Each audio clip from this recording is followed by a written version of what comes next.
السلام علیکم ورحمۃ اللہ وبرکاتہ۔ نحمدہ ونصلی علی رسولہ الکریم، اما بعد فاعوذ باللہ من الشیطان الرجیم، بسم اللہ الرحمن الرحیم۔ قال النبی صلی اللہ علیہ وسلم: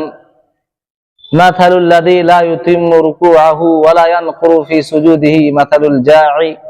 یأکل التمرۃ والتمرتان لا یغنیان عنہ شیئا۔ رواہ طبرانی کبیر، حدیث نمبر 384۔ محترم ناظرین کرام، آج کی اس ویڈیو میں آپ حضرات کے سامنے جس ٹاپک کو لے کر کے حاضر ہوا ہوں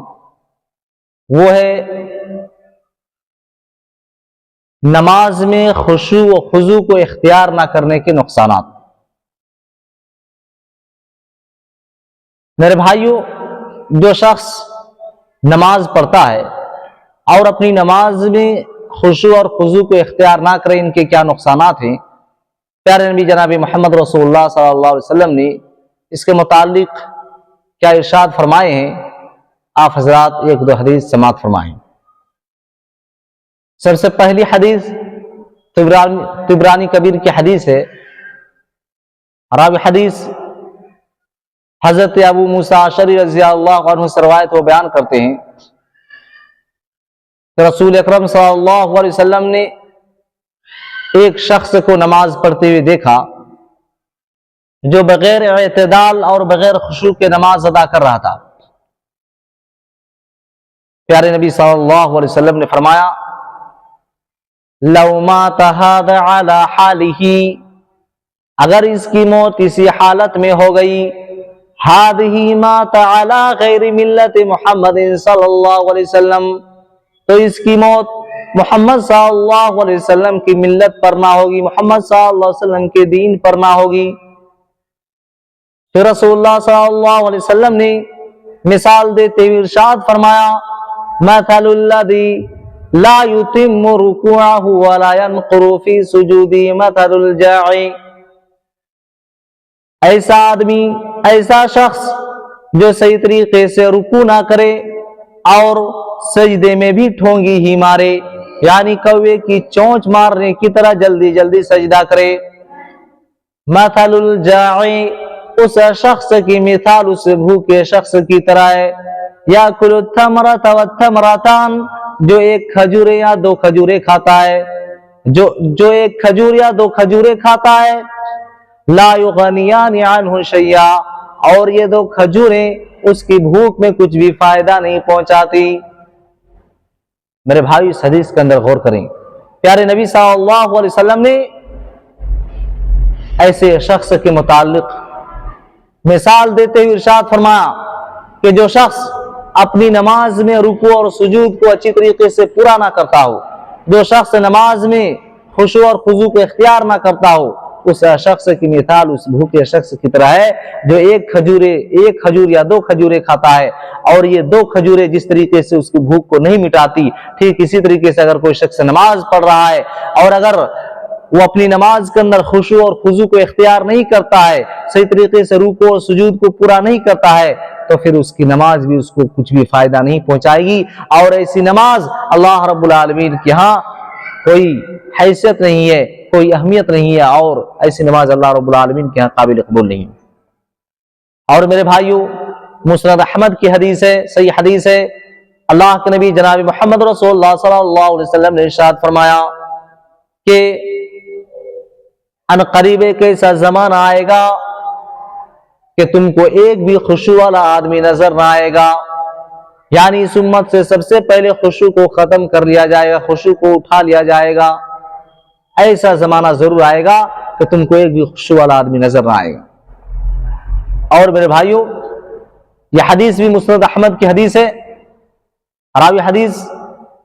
حضرت ابو قتادہ رضی اللہ عنہ سے روایت وہ بیان کرتے ہیں، پیارے نبی صلی اللہ علیہ وسلم نے ارشاد فرمایا کہ چور کے اعتبار سے سب سے برا چور، سب سے بدترین چور وہ شخص ہے جو اپنی نماز میں چوری کرتا ہے۔ صحابہ کرام رضی اللہ عنہم نے عرض کیا: اللہ کا رسول، بھلا کوئی شخص نماز میں کیسی چوری کرتا ہے؟ آپ صلی اللہ علیہ وسلم نے فرمایا: لا یتم رکوعہا ولا سجودہا، جو شخص رکوع اور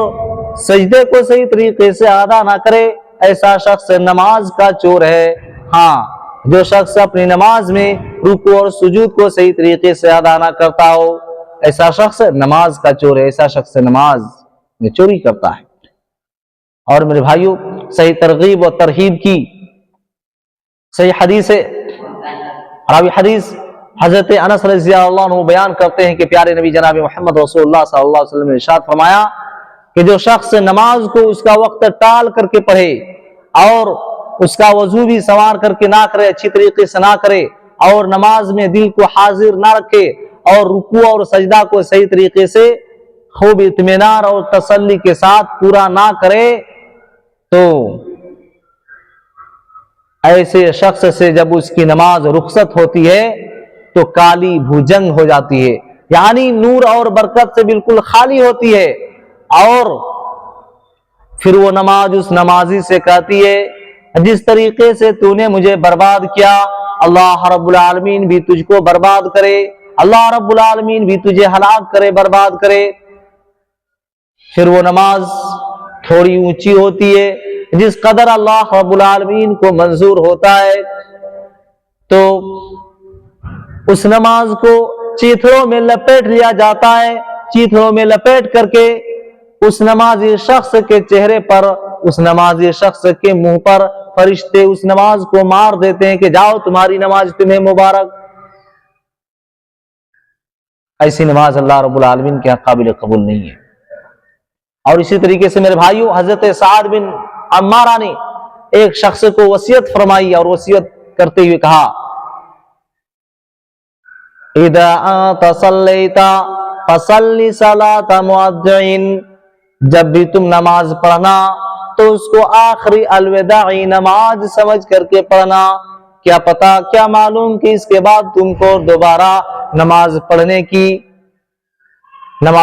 کا تم کو موقع ملے یا نہ ملے،